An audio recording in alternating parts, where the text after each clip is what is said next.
Hi, welcome to this week's episode of The Language Lady. Today's topic is learning Spanish cognates. I'm your host, Dr. Hemphill, and I'm so glad that you were able to come and join me today. As promised, I'm making a video today about cognates and how helping ELLs to discover how their language is similar to English, if they have a similar alphabet system, will encourage comprehension and understanding of the language. Some of these cognates some of the languages that are very close to English in terms of their alphabet system, and some of the words that are very similar in the way they sound and look are Portuguese, Italian, French, Spanish, Romanian. But interesting enough, not in terms of the similarity of the words, but the same alphabet system in English is shared with Vietnamese and also with Indonesian. So that's something that will really help in terms of learning the sounds and how they're similar.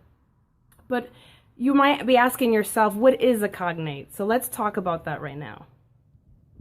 So what is a cognate? A cognate is when two words that exist in two languages are spelled exactly or almost exactly the same way and have the same meaning. This makes it easier to learn much of the vocabulary of another language. So what you do is you just simply use your knowledge of English vocabulary and apply the rules that determine the spelling change between the two languages. So here are examples of Spanish and English cognates. In English, the word problem is problema in Spanish. Paradise is paraíso, and so forth. And there's always a pattern. For example, if a word in English ends in ity like humanity, in Spanish it's going to be humanidad, D-A-D. So that's a good trick to teach ELLs. And then over here we have what's called false cognates, which is really important to know. And so then what you have are false cognates. Those are words that seem like they're similar, but they really have completely different meanings. So for example, the word éxito looks like the word exit, but in Spanish the word for exit is salida, and then éxito means success. So those are really important to distinguish between those false cognates.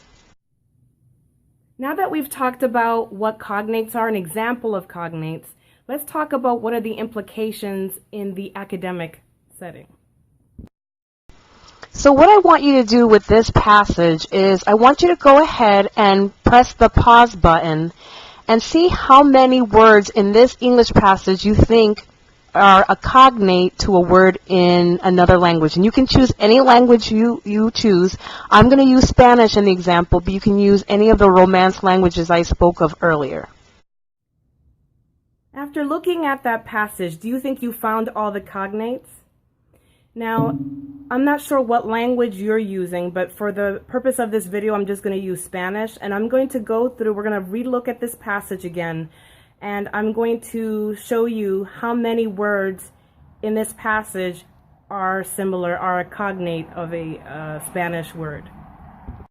So now what I'm going to do is I'm going to go over just the first couple of sentences in this passage and pick out what the Spanish cognates would be. So in the first sentence, the bald eagle is a North American bird of prey. It is our national bird and a symbol of the United States.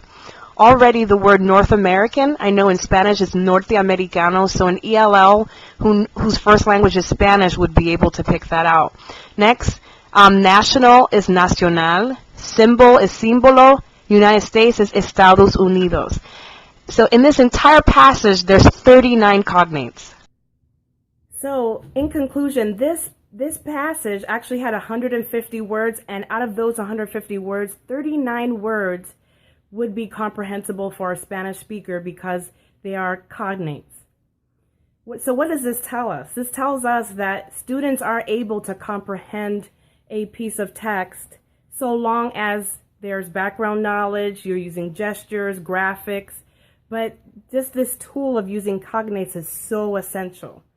What I would like you to do is comment below and let me know what ways you make content comprehensible for your ELLs.